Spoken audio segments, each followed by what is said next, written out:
As we saw when examining tic-tac-toe, or if you prefer noughts and crosses, there are many different game elements, and if you looked at all of the games that you can think of, you'd find a vast array of different things that you might consider as elements, as templates or design patterns that can be applied in other games or in gamification. But when we examine prominent examples of gamification, including the ones that we've covered in this class for the most part, certain elements recur again and again. And most of them are derived directly from social games online or from other kinds of online video games. So I've developed a framework for gamification elements. These are the common elements that are found in gamification and some structure around the different kinds of those elements. These are not every possible element, nor are these the best elements, nor are these elements that should be in every example of gamification. Again, the best example is not the one that uses the most elements, it's the one that uses the elements the most effectively. But this framework should give you some sense of how the different kinds of elements or pieces from games can be applied in different ways. And it's a pyramid structure that has 3 levels, the 3 levels being the dynamics on top, the mechanics in the middle, and the components on the bottom. And I'll describe each of those in some detail. The one point to make, though, before I go on, is that this is not the totality. Again, this is just the elements. And around the elements is the overall experience of the game. It's the aspect of the game that's not captured fully by the elements. It's the whole that's greater than the sum of the parts. And a critical part of that experience is the aesthetics of the game, the visual experience of the game, the sound, the other aspects that tie the game together and make it feel somehow real to the players.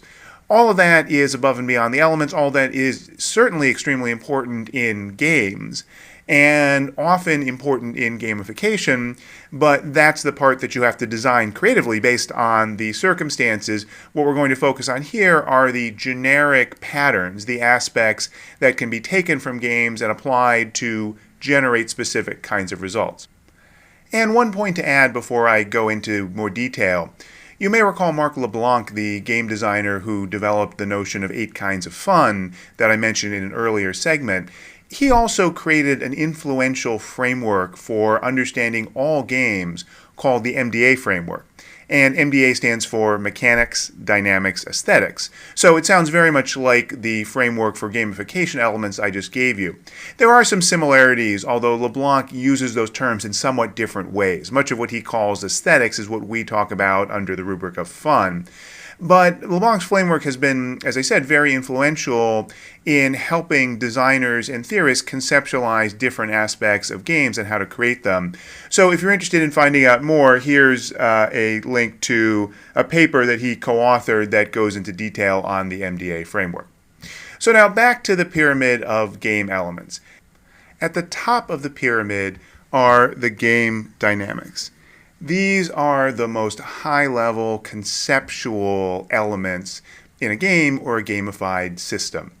I like to think of them as the grammar, the hidden structure that makes the experience somehow cohere and have regular patterns. They're not the same thing as the rules. The rules are specific to any game. The rules in tic-tac-toe are you put your X and they put their O, and there's a certain place that you can put them, and so on and so forth. The dynamics are the implicit structure, which the rules may be a surface manifestation of, but they also include more conceptual kinds of elements that provide the framing for the game. So, for example, constraints. Every game has some constraints because games create meaningful choices and interesting problems by limiting people's freedom. So the notion of what constraints get put on users is an important dynamic that any game designer needs to think about. Emotions.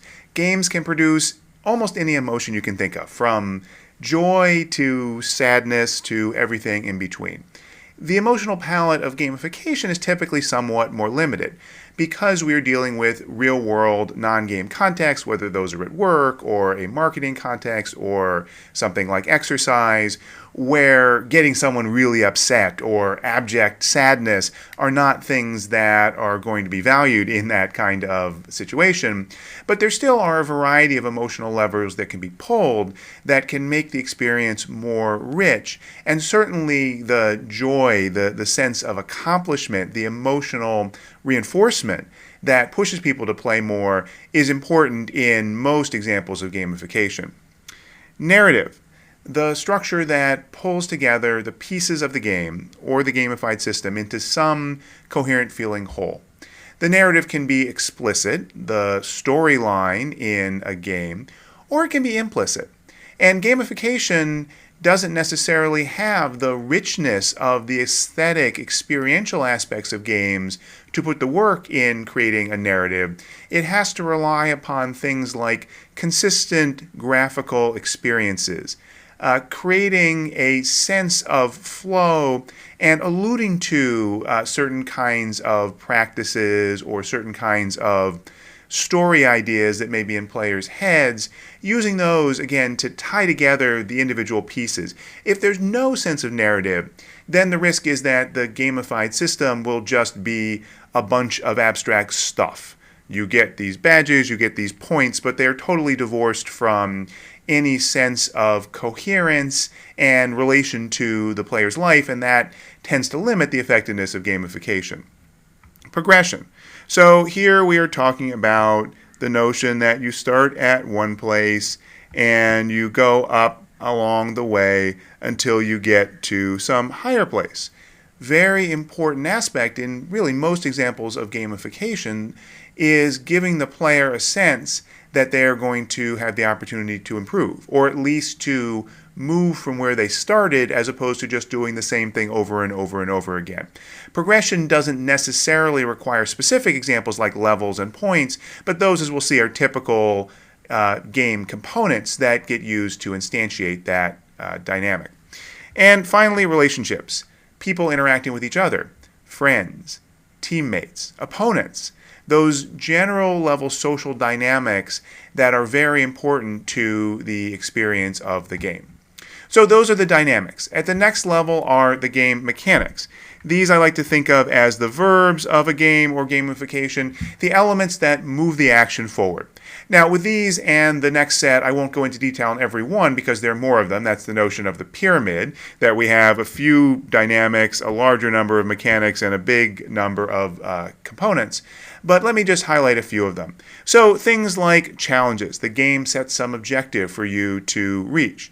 Chance. There's some luck involved, whether it's a roll of the dice or some other mechanism that makes it so the result is random and not entirely based on your activity.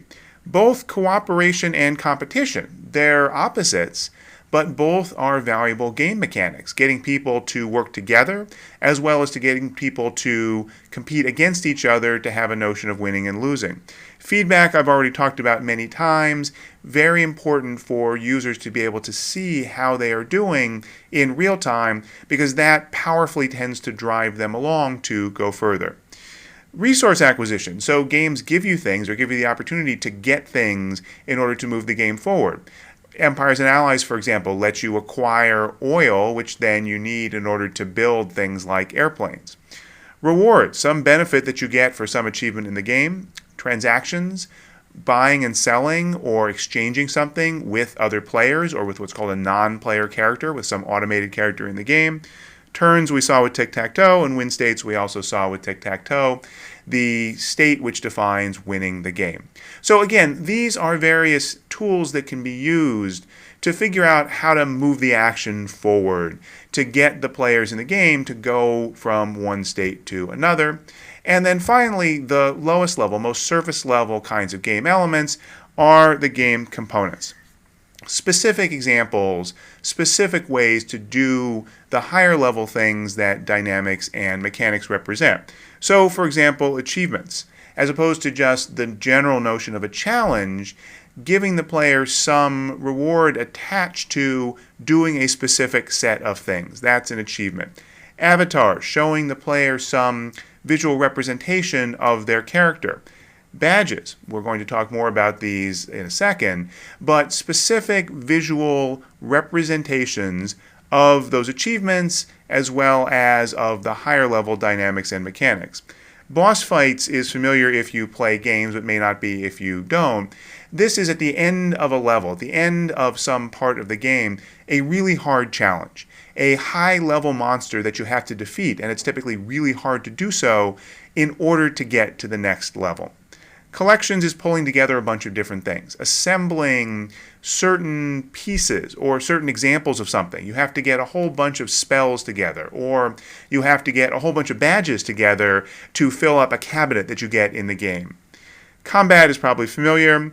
Content unlocking means you need to do something, maybe an achievement, maybe some leveling up, in order to get access to certain new content in the game. Gifting, altruism, giving things to other people can actually make people want to play the game more because it feels like fun. People feel good about giving to others. Leaderboards I'll talk about more, but lists of players in order of their score, levels and points should be fairly obvious, but again, I'll talk about them more in a second. Quests are similar to achievements. This is more the kind of game-like notion that you have to do some things that somehow are specifically defined within the structure of the game. The social graph, we saw this in Empires and Allies as well as at the bottom in the Kios example. Seeing your friends who are also in the game and allowing you to interact with them, to play with and against them, making the game an extension of your social networking experience. Teams, I already talked about. Virtual goods, this we'll see more of later on in the course, but things within the game. Something that you pick up, the powerful sword, or the new kind of house that you put on your property in Zynga's Cityville. Things that are virtual, they're not real, but that users are willing to pay either the virtual currency of the game or their time or even real money to get. So altogether, 30 different game elements that I've given you. Again, not a universal comprehensive list, but it should show you some of the richness, some of the options that you have to play with in implementing some gamified system. And the structure of the pyramid shows, first of all, that it goes from narrow at the top to broad at the bottom. So there are fewer dynamics than there are components, but it also shows how the lower level examples, the points, are examples of things higher up. They are examples of progression, and they may also be examples of, say, narrative. The lower level examples are ways to do some of the higher level things. That's how the structure fits together.